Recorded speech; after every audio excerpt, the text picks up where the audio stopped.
A warning before you listen. What you are about to hear is not meant for children, nor for the faint of heart.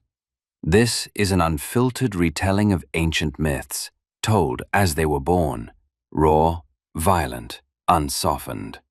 Expect scenes of brutality, curses that linger, betrayals that reshape fate, and a hunger for power that shows no mercy.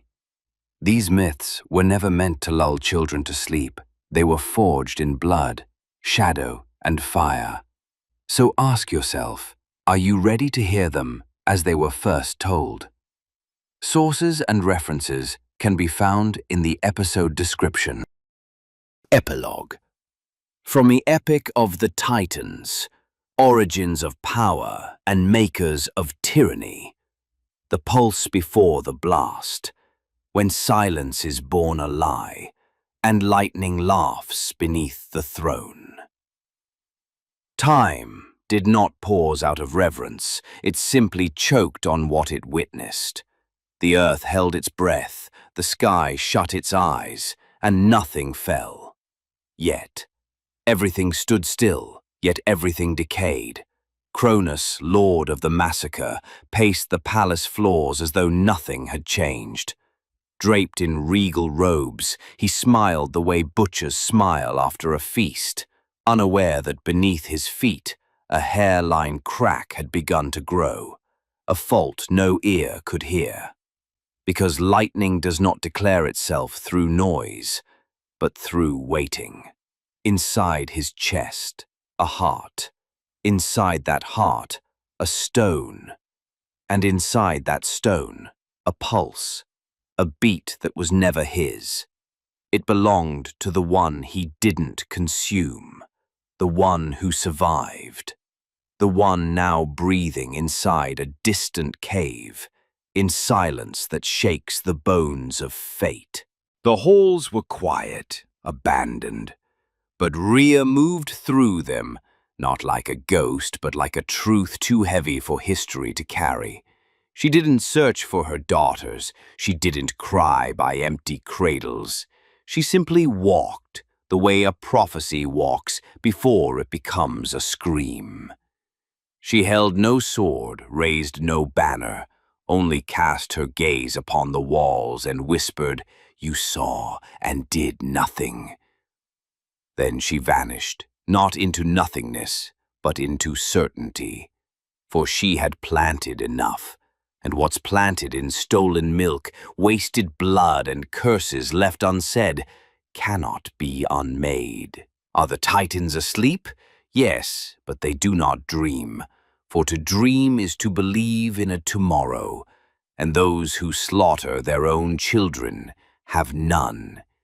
Each lies atop a bed of shame, mistaking stillness for dominion, not knowing their rot has already begun. High atop the mountain, Cronus drank. The wine was chilled, the air was calm. Everything beneath him seemed in order, but what he swallowed was not, for the lie he consumed had not digested. And lightning, when caged too long, doesn't fade, it ferments. He looked to the sunset and said, "It's over." But deep within the mountain, something whispered, not in words, but in vengeance. No, it's only begun. In that cave, there were no lullabies, no cradle, no celebration, only breath. One breath, but enough to ignite the world. The newborn didn't cry, didn't sob. He exhaled, smoke, as if his chest had already accepted the fact love was late, and light would never come from another. His tiny body trembled, not from cold, but from hunger. A hunger for something unnamed. His eyes were open, but he saw nothing, only the walls, and the walls learned fear. If you lean in close, you won't hear a wail, only a hush, the sound fire makes when it's being born. And somewhere far off, a question rises from the ashes of obedience. What if vengeance was born in a body this small? What if hatred was raised in a womb that refused to forgive? What if lightning was an infant and grew? The sky has not cracked open yet, but it trembles, and the storms are stirring in their sleep, because the gods did not make this child. Betrayal did. And just when Cronus thought all was still, he felt it. Not a sound, but a sensation. Like a smirk of lightning behind his eyes. "I'm coming," it said.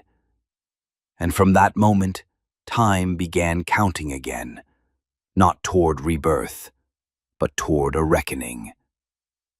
And in the final moment of this tale, no curtain falls, only a door that will open again, to a God who does not forgive. His name is Zeus. And when he rises, he will not seek glory, he will seek vengeance. This chapter of the epic has come to an end, but remember, what you've just heard is not a record of facts, but the echo of a myth, a story born from the imagination of the ancients, etched into the long memory of humankind. If this tale stirred something in you, if it opened a door to reflection or wonder, don't forget to support the channel and share the journey with those you love. And in the comments, tell us which moment in this chapter struck you the most and why. We'll meet again in the next chapter of this audio odyssey through time. Until then, farewell.